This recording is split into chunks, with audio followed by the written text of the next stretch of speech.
earlier we talked about how important concentration control is. Yeah. And a mixer is your tool to do that.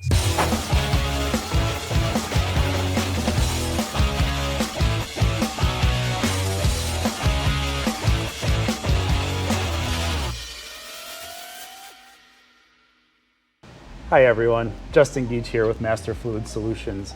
Today I'm in Pensacola, Florida, visiting Adam booth, also known as Abom79. So growing up in the shop, I always mixed it the old school way. Okay. I had a bucket, Yep. and I'd pour some oil in it, and I'd take a water hose and fill it up, and then pour it in the sump. Yep.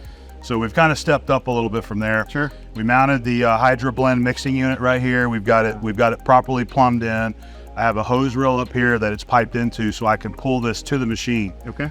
And it works fantastic. I absolutely love it. It makes one of those tasks just so much easier. Yes. You know, earlier we talked about how important concentration control is. Yeah. And a mixer is your tool to do that. So even if you don't have a mixer, when you were manually mixing, so you remember the acronym OIL, oil in last? Yeah. So whenever you hand mix, you actually want to put the water in the bucket first. Yeah. And then pour the concentrate into it. Because I was doing it wrong my whole life. So then the next step up is what's called this is an example of a Venturi mixer.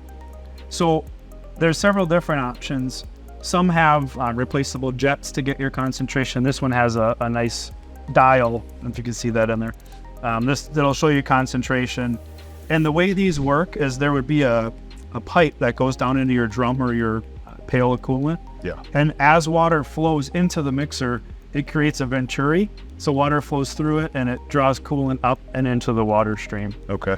So this is your discharge? This is the discharge. So mixed coolant would come out of it. Okay.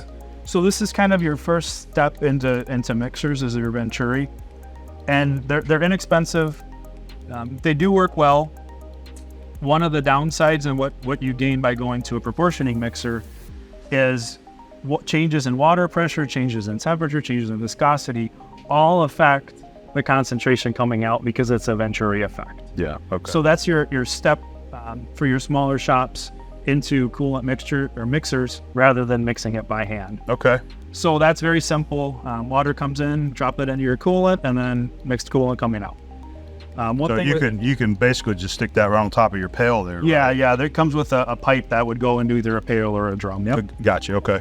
So one thing to note with these though is you don't want to change the length of the outlet hose because again it works on water pressure. Yeah. And by extending this, it changes. Okay. So these are set up. You could easily fill a pail off of wherever your coolant mixing station is. Okay. So going from manually mixing by hand, that's kind of your first step into a coolant mixer. Right.